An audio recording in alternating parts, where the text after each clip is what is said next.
That jar of green beans your grandmother canned in the summer of 1943. She boiled it in a pot of water on the stove, sealed the lid, carried it down to the cellar with the others, and she was one bad batch away from killing the whole family at Sunday dinner. Not because she was careless, she was the opposite of careless. She fed people through a war on a ration book. It is because nobody told her the single number that decides whether preserved food feeds you or quietly poisons you. That number is 4.6, and almost nobody watching this right now knows what it means. Here's the thing nobody selling you nostalgia wants to admit about wartime food storage. Some of it was genius. Real, science-backed genius that still beats half the gadgets sold today. And some of it was a silent coin flip with a toxin you cannot see, cannot smell, and cannot taste until it is already inside you. Welcome to the Survival Research. If you're not subscribed yet, hit subscribe and the bell. This is where we dig up the practical knowledge that got buried under marketing and bad advice. The cruel part is that the internet hands you both kinds in the same breath. A channel shows you a grandmother boiling jars on a wood stove and calls it forgotten wisdom. What it never tells you is that the exact same method, used on the wrong food, builds a perfect sealed home for the deadliest foodborne toxin there is. Same hands, same jars, same stove. One batch is dinner, the other is a funeral. From the outside, they look identical. So today, I'm pulling them apart. 7 methods that modern food science confirms still work, and 3 that the people who study this for a living now say can kill you. Let me start with what works, because the truth here is better than the myth ever was. The first one is lacto-fermentation. Sauerkraut, sour pickles, kimchi, the tangy stuff in the crock, 2 ingredients, cabbage and salt. And done right, it stays safe at room temperature for months. Stop for 1 second, because this is the part that matters most. What I just described is the surface. The full breakdown is in the suppressed file. 3 things I could not fit into this video. 1, the exact pH 4.6 line, and which foods you can water bath safely and which ones will kill you in a sealed jar. 2, the salt brine fermentation ratios that keep food safe at room temperature for a year with no power. 3, the 4 World War II methods. The food safety experts now flag as deadly, and exactly what replaced each one. It is all in the suppressed file, step by step. With the real numbers, not the vibes, scan the QR code on your screen or hit the first link in the description and get it now. Let me keep going.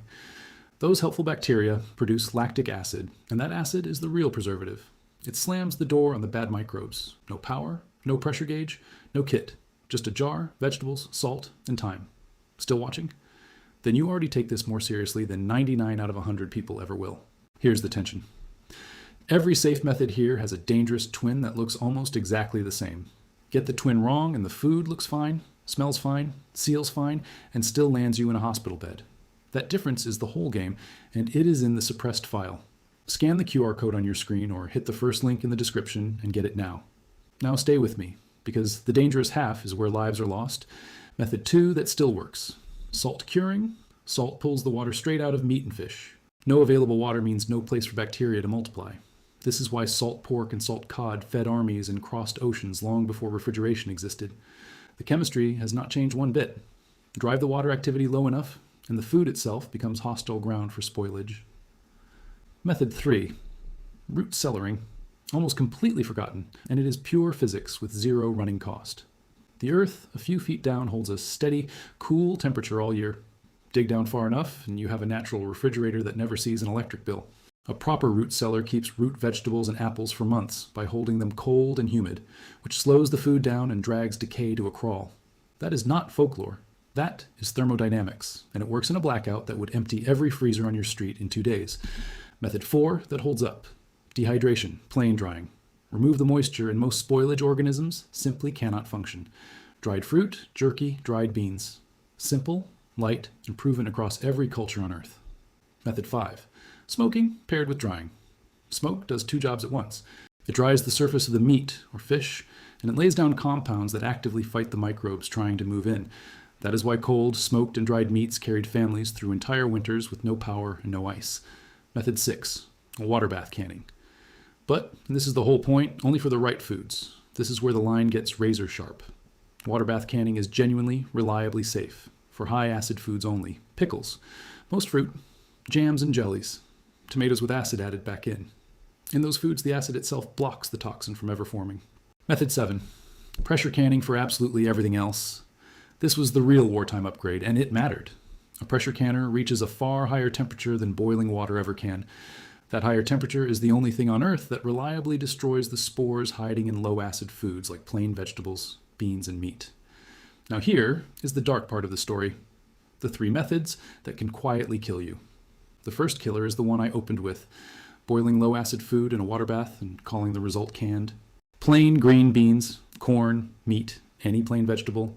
Boiling water tops out at a temperature too low to destroy the spores living in those foods. You can boil it for hours. It does not matter. The temperature never climbs high enough. Only the higher heat of pressure canning gets there. The jar seals. It looks flawless on the shelf for a year. And inside that sealed low acid, no oxygen space, the toxin forms in complete silence. The second killer is open kettle canning. You heat the food in a pot, ladle it hot into jars, and let them seal as they cool on the counter. The seal looks completely real. It is a false seal. The food was never held hot enough inside the jar to be safe, and that false seal is exactly what hides the danger. The third killer is oven canning, and its cousin dry canning, trying to process or seal jars using the dry heat of an oven. Dry air is a terrible carrier of heat. It does not drive temperature into the center of the food, so the middle never reaches safe. And glass jars in a hot oven can shatter without warning. Here is the pattern that runs under all 10 of these, the safe and the deadly alike. The methods that survived are built on physics and chemistry you can verify. Salt removes water. Acid blocks toxin. Cold slows decay. Pressure kills spores.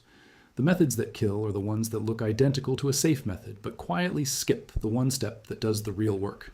That is why forgotten wisdom is dangerous the moment it becomes a slogan. Your grandmother got the fermentation exactly right, and got the green beans terrifyingly wrong, and from across the kitchen, those two looked like the same skill. Let me be honest about the limits here, because you deserve that. None of this replaces a tested recipe when you sit down to can. The exact times and pressures exist for a reason, and that reason was paid for in real cases with real people. And botulism is rare today for one reason only. It is rare because the people who do this carefully follow the methods that work, not because the danger ever went anywhere. I pinned a comment with the 3 analyses I could not fit into the video here. They are the same 3 from the suppressed file, and they are worth 2 minutes of your time. So here is the choice in front of you. You can keep treating every old method as wisdom and gamble that the jar in your hand happens to be one of the safe ones. Or you can learn the line between the 7 that feed you and the 3 that do not, and never have to guess with your family at the table again. The methods that work were always there. The ones that kill were always mixed in right beside them. The only thing that ever changed is that now you can tell them apart. If this video changed how you look at that jar down in your cellar, subscribe and share it with someone who still cans the old way. It might be the one thing that keeps them safe.